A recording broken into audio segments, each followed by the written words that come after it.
দুনিয়ায় তাই জাহান্নামে আসছি। আল্লাহর নবী বলেন নামাজ এমন একটি ইবাদত, যে ইবাদতের মাধ্যমে আল্লাহর সঙ্গে বান্দার মেরাজ হয়। আল্লাহ বলেন নবী গো, মুসা আলাইহিস সালাতু ওয়াস সালাম তুর পাহাড়ে আমার সঙ্গে কথা বলতে আসতো, কালিমুল্লাহ মুসা।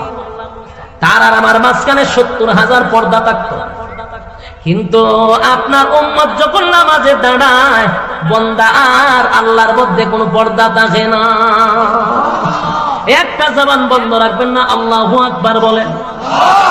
এই ইমানের আওয়াজে বলেন আল্লাহু আকবার। রব্বে কারীম বলেন বান্দা আর আমার মধ্যে কোনো পর্দা থাকে না, বান্দা আর আমার মধ্যে কোনো পর্দা থাকে না। তাই নামাজ হলো মুমিনের মেরাজ। সুবহানাল্লাহ।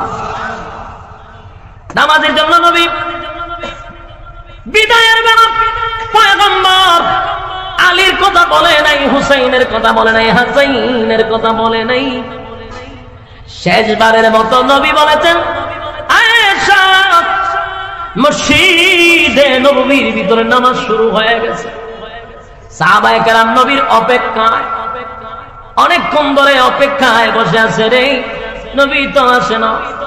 অক্ত চলে যায় না।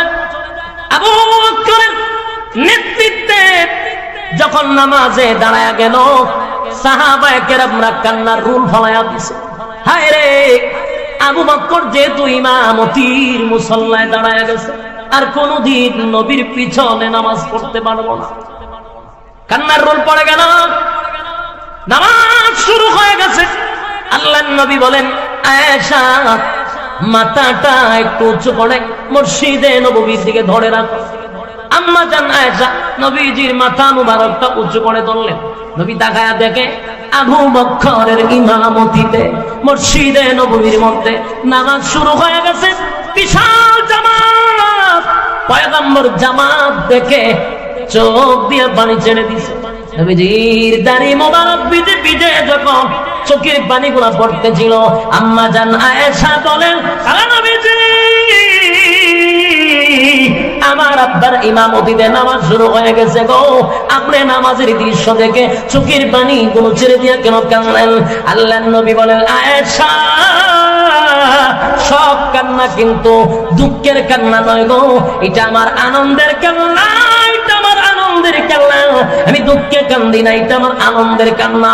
এই নামাজ কায়েম করার জন্য তায়েফের ময়দানে আমার রক্ত রঞ্জিত হইছি, আমি তায়েফের ময়দানে রক্তে রঞ্জিত হইয়া বেহুশ হয়ে পড়ে গেছি নামাজ কায়েম করার জন্য।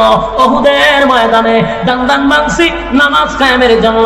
আমি যখন নামাজের সিজদায় যাইতাম, আবু জাহিল্লা নারী বুড়ি উটের আমার উপরে রেখে দিত, আমার গলার মধ্যে গামছা লাগিয়া আমার টান মারতো নামাজে গেলে।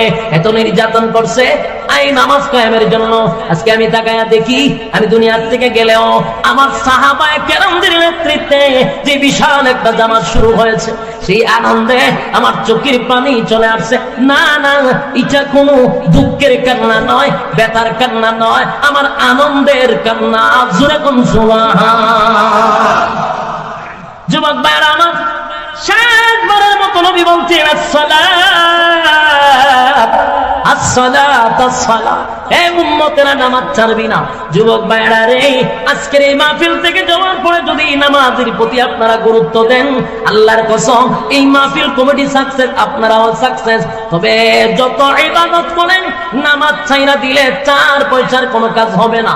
সারা বছর যদি ওয়াজ শুনেন, সারা জীবন যদি এখানে বসে ওয়াজ শুনেন, আর এক ওয়াক্ত নামাজের একটা সিজদার সমান কিয়ামত পর্যন্ত হবে না।